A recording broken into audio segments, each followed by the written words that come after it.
तारीख है 11 नवंबर 1954। एक शख्स बुर्का पहनकर रक्शे में बैठता है और सिंध चीफ कोर्ट में दाखिल हो जाता है, जिसे आज सिंध हाई कोर्ट कहते हैं। यह शख्स कोई चोर डाकू नहीं था, इसे तो बस इंसाफ चाहिए था। वो समझ रहा था इसे अदालत में पेश ही नहीं होने दिया जाएगा, क्योंकि इसकी नकलो हरकत की कड़ी निगरानी हो रही थी। ये कोई आम आदमी नहीं था। इस बंदे का नाम था मौलवी तमीजुद्दीन, जो पाकिस्तान की आइन साज असेंबली के स्पीकर थे। अनफॉर्चुनेट दौर जो था हमारा जुडिशरी का, जो हमारे लिए आपने उसको ब्लैक का नाम रखा है, कि वो शुरू होता है मौलवी तमीजुद्दीन केस से। तो मौलवी तमीजुद्दीन केस क्या था कि उस वक्त गवर्नर जनरल थे गुलाम मोहम्मद, और उनको जब पता चला कि जो असेंबली है उनके खिलाफ वोट ऑफ नो कॉन्फिडेंस कर रही है, उनको किसी ने मशवरा दिया कि आप असेंबली तोड़ दें। उन्होंने असेंबली तोड़ दी कि भाई ना होगी असेंबली तो ना वोट होगा। अच्छा, अब वो हालांकि उस वक्त कानून भी यही था जो अब भी है कि जब एक दफ़ा नो कॉन्फिडेंस मोशन का नोटिस आ जाता है तो उसके बाद असेंबली नहीं टूटती। बहरहाल उन्होंने तोड़ दी। अब मौलवी तमीजुद्दीन साहब थे शायद उस वक्त स्पीकर, उन्होंने वो पिटीशन दाखिल की सिंध हाई कोर्ट में।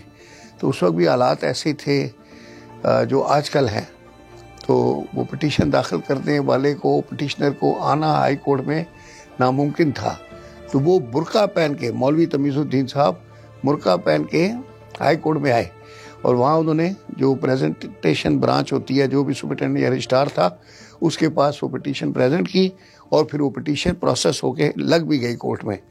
और कोर्ट में लगी तो ज़माने में माशाल्लाह बड़ा करज था सिंध हाई कोर्ट में। उन्होंने वो पिटीशन अलाउ कर दी और वो ऑर्डर कल अदम करार दे दिया। चीफ कोर्ट ने मौलवी तमीजुद्दीन मुकदमे की समाअत की और फिर गवर्नर जनरल गुलाम मोहम्मद के हुक्म को न सिर्फ कलअदम करार दिया, बल्कि आइन साज असेंबली को भी बहाल कर दिया। मगर रास्ता निकालने वाले तो कहीं से भी रास्ता निकाल लेते हैं। फिर क्या था, गवर्नर जनरल गुलाम मोहम्मद फैसले के खिलाफ फेडरल कोर्ट में चले जाते हैं। मौलवी तमीजुद्दीन का मुकदमा उनके वकील DM पर्ट के हाथों में था और गुलाम मोहम्मद की वकालत सर आइवर जेनिंग्स कर रहे थे। और आपको हैरत होगी, गवर्नर जनरल ने वकील को जो फीस दी थी वो उस वक्त के चीफ जस्टिस की तनख्वाह से भी 7 गुना ज्यादा थी। दूसरी तरफ बेचारे मौलवी तमीजुद्दीन के पास वकील को देने के लिए बड़ी रकम नहीं थी। इस तरह उनकी वकालत की आई चुंदरीगर ने। अब हुकूमत ने उस ऑर्डर के अगेंस्ट अपील दाखिल की सुप्रीम कोर्ट में। चूंकि ये हाई कोर्ट का ऑर्डर था तो इसकी अपील सुप्रीम कोर्ट जाती है। तो वहाँ पे जस्टिस मुनीर साहब थे, उन्होंने वकला के दलाइल वगैरह सुनने के बाद उस ऑर्डर को सेट असाइड कर दिया और गवर्नर गुलाम मोहम्मद का ऑर्डर बरकरार हो गया और असेंबली टूट गई। और वहाँ से फिर हालात जो है ख़राब होने शुरू हो गए।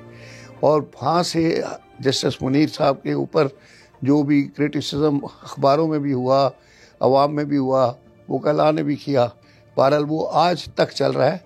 और उसे वो जस्टिस मुनीर की जजमेंट, हालांकि वो मेरे लिहाज से, हम तो स्टूडेंट थे, काफ़ी काबिल आदमी थे, हमें एविडेंस एक्ट की एक कमेंट्री पढ़ाते थे, वो जस्टिस मुनीर की लिखी हुई किताब थी।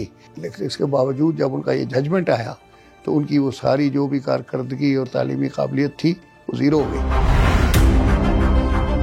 अब जरा पिक्चर को थोड़ा क्लियर करते हैं। ये जो कहानी है, इनके 3 किरदार थे। ये ऐसी मालूमात है जो आपको और मुझे भी मुतालिया पाकिस्तान में नहीं पढ़ाई गई। तो मौलवी तमीजुद्दीन को खुड्डे लाइन लगाने वाले 3 किरदार थे: गवर्नर जनरल गुलाम मोहम्मद, जस्टिस मोहम्मद मुनीर और जनरल अयूब खान। जब पाकिस्तान के पहले चीफ जस्टिस मियां अब्दुल रशीद रिटायर हुए तो सीनियरिटी के एतबार से बंगाली जज जस्टिस ASM इकराम की तकर्री की तैयारी होती है। मगर इस तकर्री पर गवर्नर जनरल गुलाम मोहम्मद और जनरल अयूब बिल्कुल खुश नहीं। ये वो जमाना था जब जनरल अयूब और जूनियर जज जस्टिस मुनीर का बड़ा याराना था। दोनों की मुलाकातें भी खूब थीं, बल्कि ये मिलकर शिकार पर भी जाते थे और फिर जजेस को मैनेज किया जाता है। इस तरह बंगाली जज ASM इकराम का रास्ता रोककर जूनियर जज जस्टिस मुनीर को चीफ जस्टिस बना दिया जाता है। यूं गवर्नर जनरल गुलाम मोहम्मद, जनरल अयूब और जस्टिस मुनीर की ट्राइका गोया अपनी कंपनी बना लेती है और यहीं से पाकिस्तान के मुस्तकबिल का मंजरनामा तय पाता है और मुल्क के वसीतर मुफाद में नजरिया जरूरत की बुनियाद रखी जाती है। वही नजरिया जिसने मुल्क की बुनियादें खोखली कर दी। मुल्क के क़याम के सिर्फ 9 साल बाद मुल्क की सबसे बड़ी अदालत के जज जस्टिस मुनीर कहते हैं, पाकिस्तान एक आजाद मुल्क नहीं, बरतानवी क्राउन के नुमाइंदे गवर्नर जनरल गुलाम मोहम्मद ही सब कुछ हैं। उनके सामने पार्लियामेंट की कोई हैसियत नहीं। ये असेंबली सालों की मुशक्कत के बाद कोई कानून बना भी दे तो बादशाह के नुमाइंदे को यह हक हासिल है कि वो इसे उठाकर किसी भी रद्दी की टोकरी में फेंक दे। सुप्रीम कोर्ट बार एसोसिएशन के साबिक सदर और कानून दान हामिद खान अपनी किताब constitutional and political history of Pakistan में लिखते हैं, इस बात में कोई शक नहीं है कि जस्टिस मुनीर काबिलियत और इल्मी एतबार से बहुत आगे थे, लेकिन काश उनके इरादे भी नेक होते। वो ये भी कहते हैं कि मौलवी तमीजुद्दीन केस तो असेंबली की तहलील के खिलाफ इंसाफ हासिल करने का सीधा साधा मुकदमा था। गुलाम मोहम्मद का कदम बिल्कुल गैर कानूनी था, जिसके बाद जस्टिस मुनीर ने जो फैसला सुनाया उसके नताइज बड़े संगीन हुए। असेंबली भी टूटी और मुल्क के 40 कवानीन भी कलअदम हो गए। इसकी वजह से कार्य रियासत पूरी तरह से मुतासिर हुए और मुल्क बड़े बहरान में चला गया। फिर सूरत हाल को संभालने के लिए एक हंगामी ऑर्डिनेंस जारी होता है और गवर्नर जनरल गैर मामूली इख्तियारात लेकर मुल्क का मजीद बेड़ागर्क कर देते हैं। हामिद खान कहते हैं कि उस वक्त बज़ाहिर ऐसा लग रहा था कि इस सारी कार्रवाई में फौज की तायद शामिल थी, क्योंकि चीफ जस्टिस मुनीर के फैसले के बाद गवर्नर जनरल गुलाम मोहम्मद की जानिब से जो काबीना बनाई गई उसमें commander in chief Ayub Khan को वजीर दिफा का ओहदा दिया गया। नजरिया जरूरत की बुनियाद तो खैर मौलवी तमीजुद्दीन केस में ही रखी जा चुकी थी, मगर कानून के कुछ माहिरीन कहते हैं कि 1958 में जस्टिस मुनीर ने एक और फैसला किया जिसने पाकिस्तान में जमहूरी सियासी अमल की राह में पहाड़ जैसी रुकावट डाल दी। 200 केस में तो ये नजरिया जरूरत खुलकर सामने आ गया। लेकिन ये 200 केस क्या था? ये वो केस था जिसने सिकंदर मिर्जा के मार्शल लॉ को न सिर्फ इनडायरेक्ट चैलेंज दिया बल्कि बुरी तरह से एक्सपोज भी कर दिया। ये पाकिस्तान का पहला मार्शल लॉ था जो 7 अक्टूबर 1958 को लगा। आए 200 केस को समझते हैं। ये 200 केस वैसे तो लॉ के स्टूडेंट्स को लाजमी पढ़ाया जाता है, चलें आप भी इस केस को समझ लें। पाकिस्तान का सबसे पहला आइन 1956 में बना। इसके बाद पहला कॉन्स्टिट्यूशनल केस भी यही 200 केस था। और ये 200 किसी अंग्रेज का नाम नहीं, ये तो बलूचिस्तान के डिस्ट्रिक्ट लोरालाई का एक आम आदमी था जिसके हाथों 1958 में एक शख्स का कत्ल हो जाता है।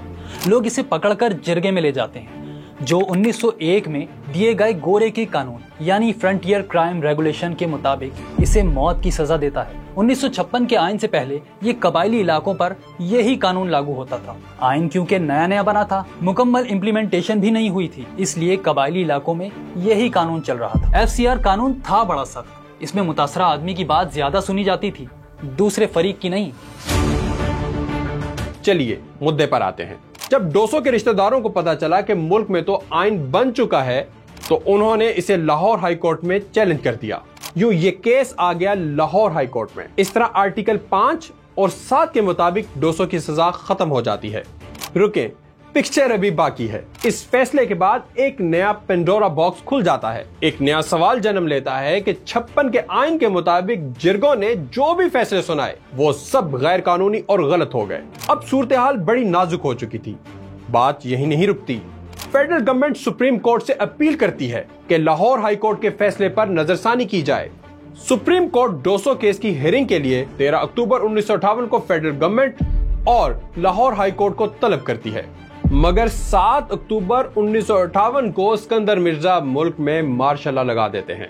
इस ऐलान के साथ ही 1956 का आइन खत्म हो गया। अब मुल्क एक अबूरी निजाम पर चलाया जाता है। इस सिचुएशन ने सुप्रीम कोर्ट को बुरी तरह से कंफ्यूज कर दिया। लाहौर हाई कोर्ट ने 200 केस का फैसला 1956 के आइन के मुताबिक सुनाया था। अब अगर supreme court Lahore high court के हक में फैसला करती है तो 1956 का मरा हुआ आइन जिंदा हो जाता है और मार्शल लॉ ऑटोमेटिक गलत साबित हो जाता है। अब सुप्रीम कोर्ट बंद गली में है। 200 केस इसके गले की हड्डी बन जाता है, मगर हल निकालने वाले तो हल निकाल ही लेते हैं। यहाँ एक बार फिर जस्टिस मुनीर आ जाते हैं और नजरिया जरूरत का सहारा लेते हुए कानून की धज्जियां उड़ा देते हैं। अगर 200 केस 7 अक्टूबर से पहले आ जाता तो शायद जस्टिस मुनीर इतनी बुरी तरह से एक्सपोज ना होते। खैर, जस्टिस मुनीर ने इस मार्शल लॉ को एक इनकलाब का दर्जा देते हुए लीगलाइज कर दिया। यूं समझ लीजिए मुल्क में पहले मार्शल लॉ पर सुप्रीम कोर्ट की तरफ से मोहर सख्त हो गई।